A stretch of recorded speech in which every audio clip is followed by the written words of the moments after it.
Okay, this is chapter 6, section 4, and it's on traits, genes, and alleles. And the key concept here is that genes encode proteins that produce a diverse range of traits. Okay, the same gene can have many versions. And I talked about this towards the end of the previous section and we've talked about it in previous chapters where a gene is going to code for a protein, and different genes code for different proteins. But within one gene, you can have different alleles that can code for different traits. So talking about a gene is a piece of DNA that directs a cell to make a certain protein. And each gene has a specific locus or a specific location on a pair of homologous chromosomes. So these are chromosomes. We can call this, maybe we'll call this chromosome 3, for example, where this one came from mom and this one came from dad. And this gene, these genes are and each one of these chromosomes are homologous chromosomes. These are homologous chromosomes because they have the same genes, where this one gene is located at a specific location, a specific locus.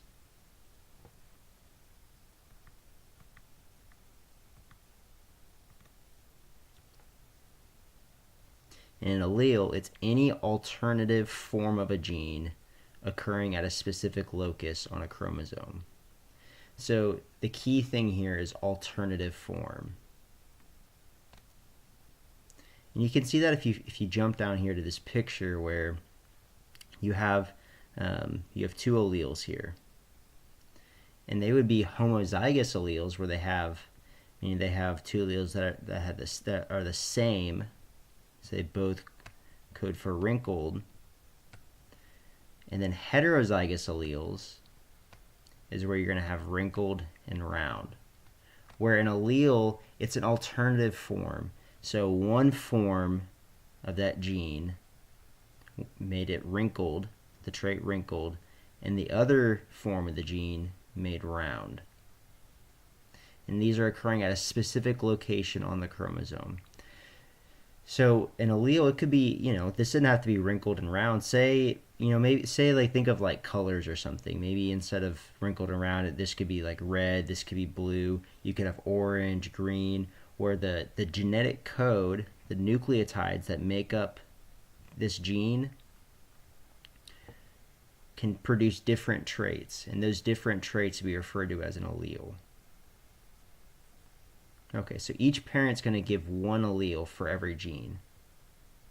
So if you're just referring to this right here, that would be an allele. That'd be one single allele. And whenever it's the same, whenever they code for the same trait, that they're going to be homozygous alleles, like wrinkled here. And whenever they have different alleles, they code for different traits, like wrinkled and round, that's when they're going to be heterozygous.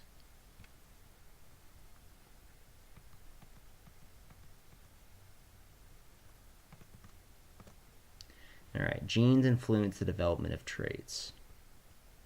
So all of an organism's genetic material is called the genome. So this section has a lot of vocabulary, and it's important that you really hammer down this vocabulary because it could come a point where I can mention a sentence where I use like 3 or 4 vocabulary words, where if you don't know what each one of those vocabulary words means, then you're going to get kind of lost with what exactly I'm saying. And so it's just, take some time and just get these words into your head and practice going back and looking at the definitions as they're used in later sections. So all of the organism's genetic material. So think of that karyotype I've shown previously where it's got all of the chromosomes, from 1 to 23. All of that collectively is called the genome. And then a genotype is referring to the makeup of specific sets of genes. And then the phenotype is the physical expression of a trait. And you remember phenotype by the pH for phenotype and the pH in physical. And it's important to note that the genotype is what causes the phenotype. This kind of underpins or is kind of like the code that determines the phenotype. And kind of the best way I feel like you can come to understand these words is just to stick with me and keep moving on the different slides, the different sections, and hopefully these words will start kind of falling in place for you. Okay, alleles can be represented using letters. So alleles, so different versions of genes, can be represented using letters.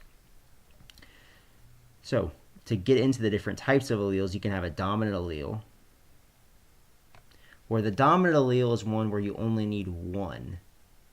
Only one. You can have more than one, but you only need one in order for that phenotype to be expressed. So if we jump over here to this picture, this is the genotype. The genotype's referring to the actual genetics, the actual genes here, where if you look right here, you have, if we're talking about seed coat, whether it's wrinkled or round, wrinkled, we would call that recessive. So we can call that, if you remember in the previous video, we would call that little r, just arbitrarily calling it r, and we'll call it the lowercase one. And then the dominant trait right here, which is round, we'll call that big R. Meaning that the genotype for this specific phenotype you would write as big R, little r, because you have one R for round, one R for the recessive, wrinkled. So a recessive allele is going to be an allele where you need two copies of the allele to be present in order for the phenotype to be expressed. So if you jump to this bottom picture, in order to have the wrinkled phenotype, you needed to have two copies of the wrinkled allele. So you needed to have little r in order to have this wrinkled phenotype. And this right here, dominant alleles can be represented by the uppercase letter, capital R, recessive alleles by the lowercase letters, little r. Both homozygous dominant and heterozygous genotypes yield a dominant phenotype. Meaning, if you think back to the previous slide with the round versus wrinkled, if you were homozygous dominant, so homozygous where you had big R, that would be round. Or if you were heterozygous, so your big R, little r, that would also be dominant.